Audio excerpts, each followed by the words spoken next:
Here we go. This is in the U.S. District Court for the Southern District of New York. And this is Virginia Giuffre versus Prince Andrew, Duke of York, a.k.a. Andrew Albert Christian Edward. And I do take offense that an Andrew is accused of a crime here. Tis a shame, but he's part of the corrupt British monarchy, so I'm fine with that. Here we go. Virginia Giuffre is filing this case against Prince Andrew, and it arises out of Prince Andrew's alleged sexual abuse of plaintiff while she was under the age of 18 years old. And by the way, guys, we're now demonetized for just even mentioning that. So that's the real issue, is the second you mention this, even though it's in the context of this case, it's going to demonetize us. So that's actually just demonetized us there, but it's all right, guys. I love you, and you know how it is. Now, when Plaintiff was 16, Plaintiff was the victim of sex trafficking and abuse by convicted sex offender Jeffrey Epstein. Uh-oh. The Epstein case is back. And I know with Ghislaine, we didn't get much. And I said we're not going to get much. And we're not going to get Prince Andrew going to jail. Let me be very clear about this. The most we will get is some civil liability here.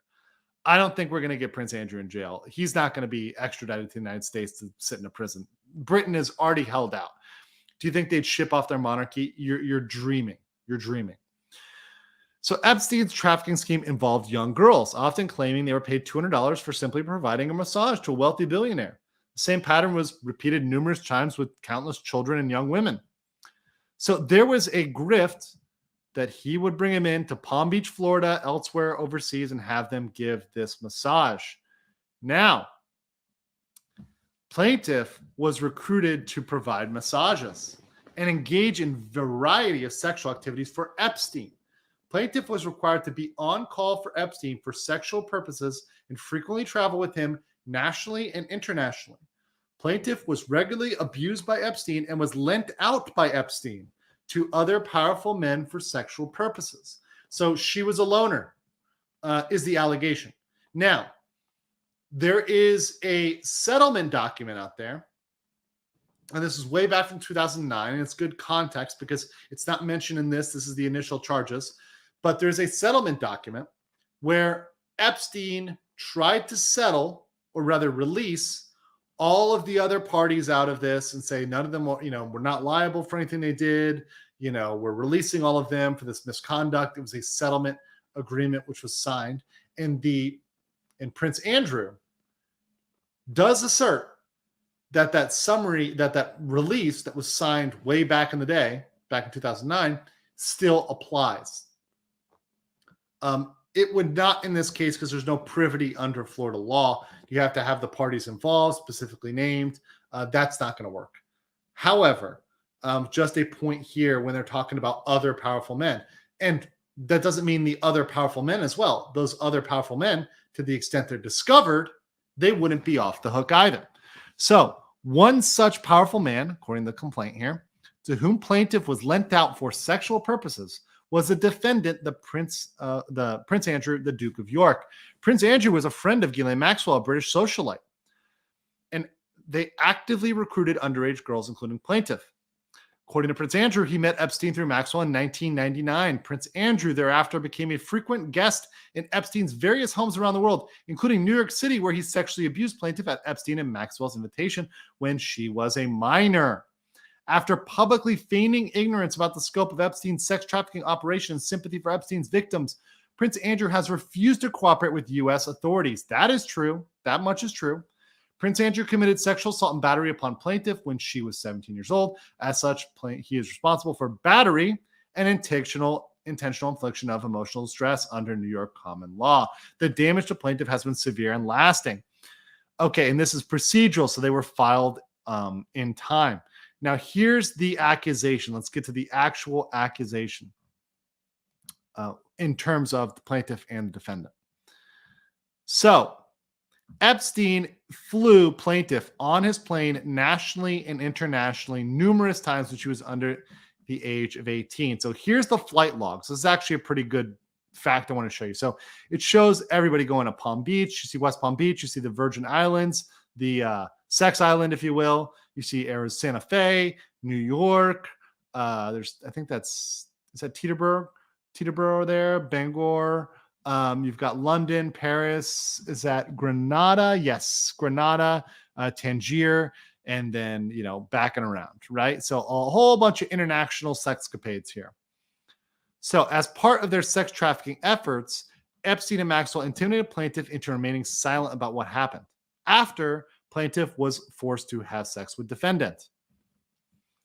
After years of abuse, Epstein sent Plaintiff to Thailand in 2002. One of the assignments from Epstein was to bring back a young girl to Epstein in the U.S. Fearing for her life and not wanting to subject another young girl to the abuse she was forced to endure, she fled from Thailand to Australia to escape from Epstein. There we go. She left. She ran away in 2002. According to Prince Andrew, he met in 1999. However, Maxwell and Andrew have been photographed at numerous events together. Numerous events. And they were flying together in 1999, including to Little St. James, aka Sex Island. So, Prince Andrew abused Plaintiff on several occasions when she was separate occasions when she was under the age of 18 years old. One occasion, Prince Andrew sexually abused him in London's Maxwell home.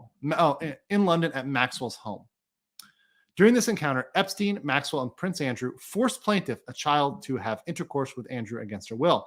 And you have this photo here. Now, this photo alone doesn't prove any wrongdoing. However, it's pretty damning. I mean, they're together in the photo.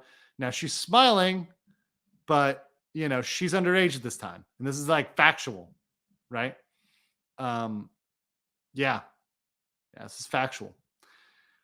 On another occasion, Prince Andrew abused Plaintiff in Epstein's New York mansion.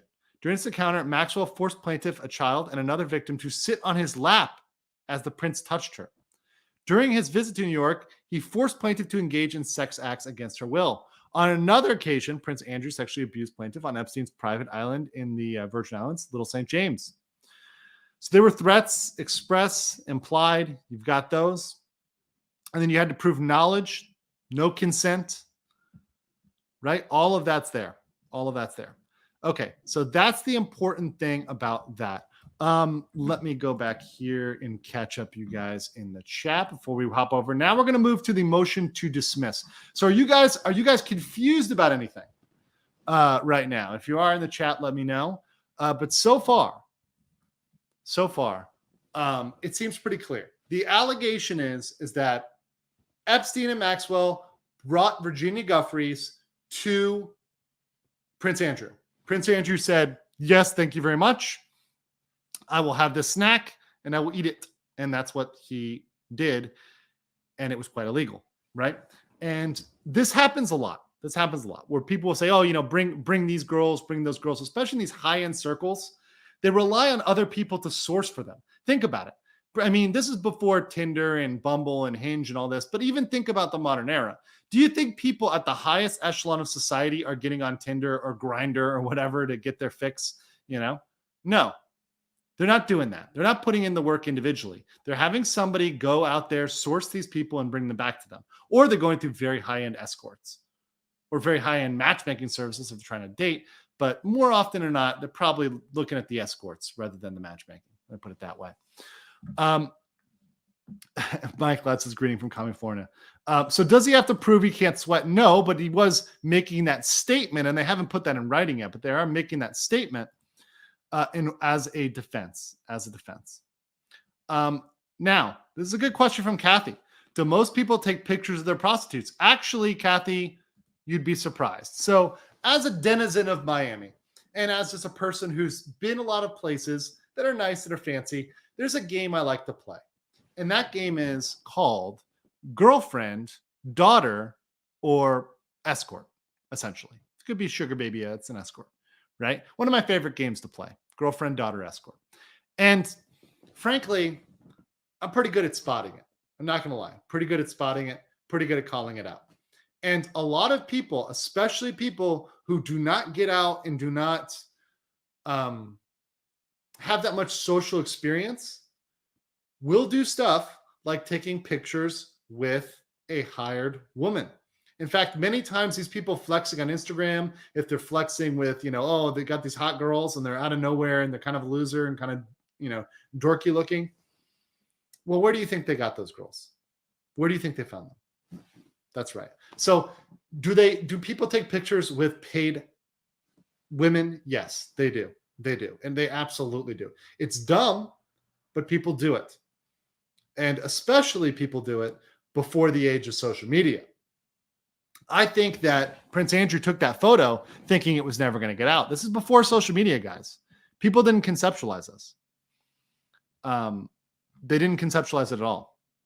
Now, does Prince Andrew need to go to jail? Well, maybe if he's convicted. Now, Prince Andrew is entitled to due process. I will believe that, hey, these things have to be proven in court. The evidence is not looking good. With Epstein convicted, Maxwell convicted, I mean, anybody who's touched that is not looking good right now. Anybody who's gone in that circle, who's run in that circle, is not looking good right now. So that's one thing. Once you have that verdict, it looks worse and worse and worse. But Prince Andrew filed a motion to dismiss. Now, we're going to look at snippets from it. We're not going to look at the whole thing, but we'll look at snippets and we'll see what Prince Andrew's arguments are responding. This is the initial motion to dismiss. So this is before the case in chief, before responding to the substance of the claims, just literally the motion to dismiss. Oh, yes. Epstein was suicided, aka disappeared. And now, if you guys haven't heard, Ghislaine Maxwell is on suicide watch. Well, we'll see how long that lasts. That being said, let's put it over here and show you guys the motion to dismiss. And some of this has highlights. I took it from a secondary source, but this is the original document. So you have Virginia Giuffre, Prince Andrew. Here you go. And this is the request for judicial notice in support of his motion to dismiss. So this is written on behalf of Prince Andrew. The defendant, Prince Andrew, Duke of York, aka Prince Andrew, respectfully requests that this court take judicial notice of the exhibits described herein in connection with his concurrent filed motion to dismiss, or in the alternative for a more definitive statement. Now, those are just procedural statements right there. I hope you guys like my pompous British accent. But this is a filing under Rule 12b-6 in order to dismiss this, in order to get rid of it for failure to state a claim. This is basic federal procedure, Fed 101. Fed Procedure 101. So let's move over here to the next page here, which is the introduction, which says that very well, Virginia Giuffre may have been a victim of sexual abuse at the hands of Jeffrey Epstein, who is a convicted offender. However, he says nothing can excuse nor fully capture the abhorrence and gravity of Epstein's monstrous behavior against Giuffre, if so.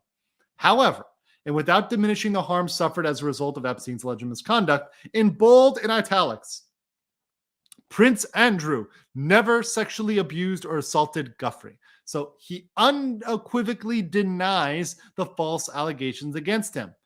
All right, here we go. For over a decade, Giuffre has profited. Okay, so now it's moving on to her motives, her profit motive, apparently.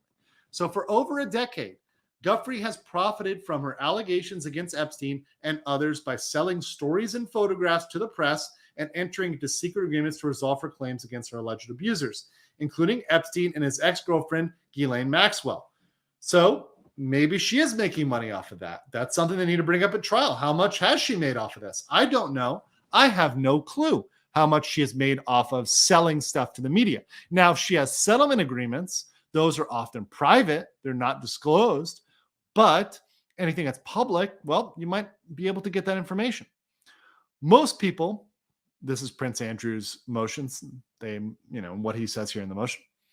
Most people could only dream of obtaining the sums of money that Giuffre has secured for herself over the years. This presents a compelling motive for Giuffre to continue filing frivolous lawsuits against individuals such as Prince Andrew, whose sullied reputation is only the latest collateral damage of the Epstein scandal. Interesting. Very, very interesting here. That's a very interesting piece. Okay, so, and this is the next part, which is highlighted and kind of blown up. Accusing a member of the world's best-known royal family of serious misconduct has helped Guthrie create a media frenzy online and in the traditional press. It is unfortunate but undeniable that sensationalism and innuendo have prevailed over the truth.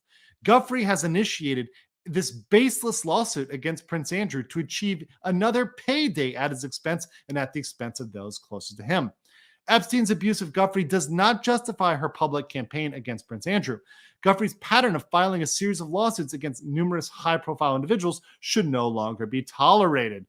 Interesting, as it continues to irreparably harm many innocent people and diverts already limited judicial resources from the adjudication of meritorious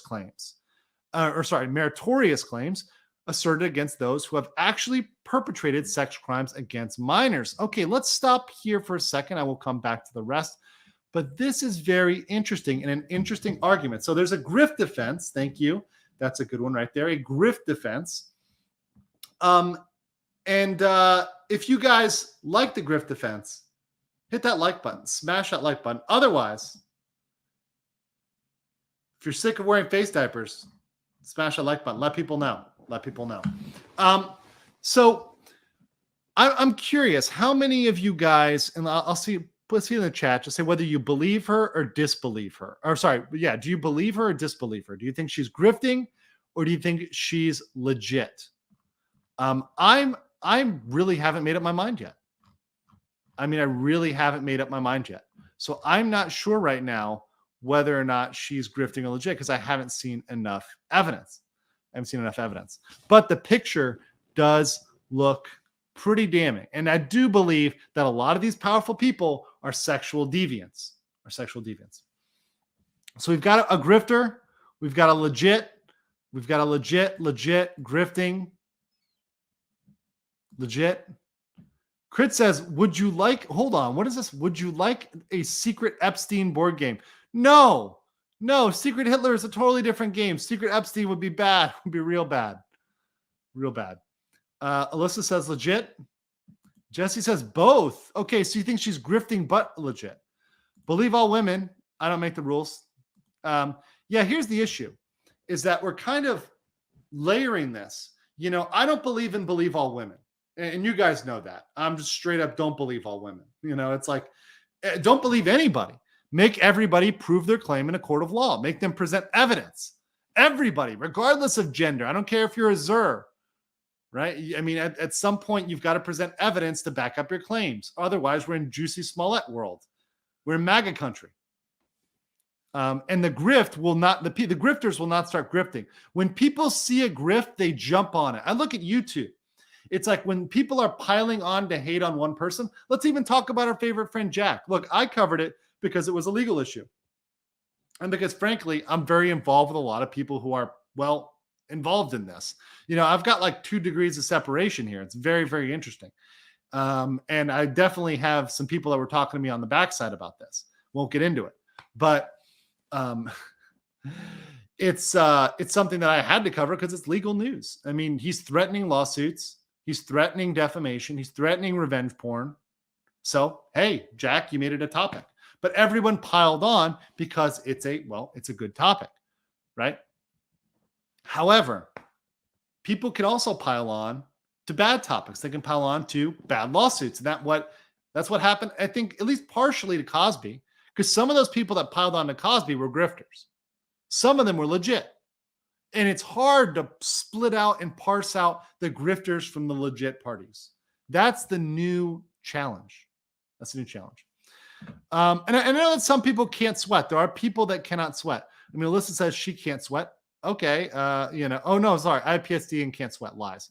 There are people who can't sweat though. I know people that can't sweat. However, you need some medical proof of that. Like some real medical proof of that. We can't just take your word at 69 for 69. That doesn't work.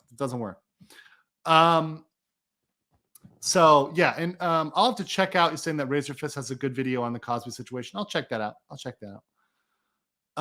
I can sweat and don't have PTSD. Appreciate that. Grift can be made for any case. It's what lawsuits do. It's the amount of cases that a person brings that determines it. That's a very good point, Mike. A very good point. And the fact that she's brought so many cases, I think that is relevant. And if she has collected a lot, I think that is relevant. I think that is a fact that needs to be discussed.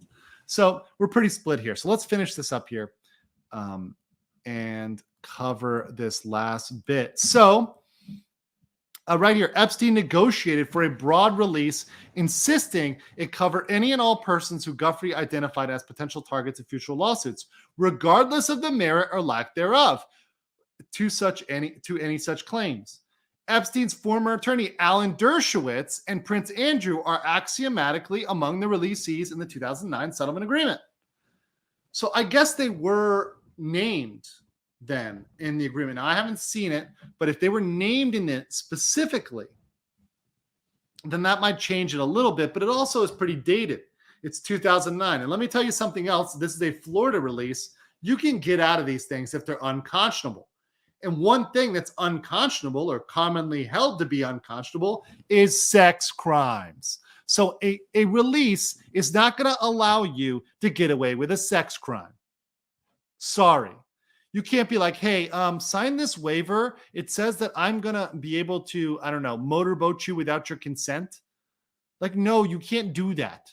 You can't just say, oh, yeah, now I can sexually harass you. I've talked about this with BDSM contracts, where there is no true BDSM contract in America. You cannot contract out of battery and assault.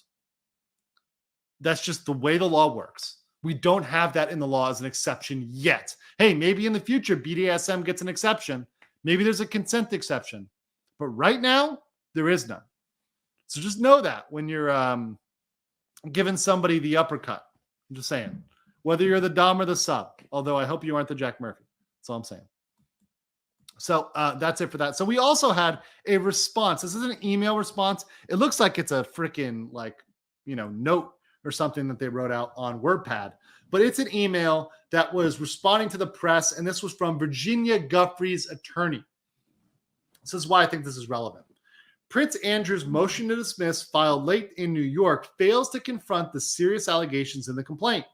He relies on a series of disputed alleged facts, which will be disproved at trial and which, in any event, are inappropriate at the motion to dismiss stage of this litigation. Relating to what will be disproved, Prince Andrew's attempted reliance on an irrelevant 13-year-old release to which he is not even a party and to which he did not know about until recently is just another in a series of attempts to avoid facing the merits of the serious charges against him. Fair point. The 2009 release on its face makes clear that it applies at most to persons who could have been parties to the Florida action, which excludes Prince Andrew. So if he's not a party, that would exclude him. That would be a thing.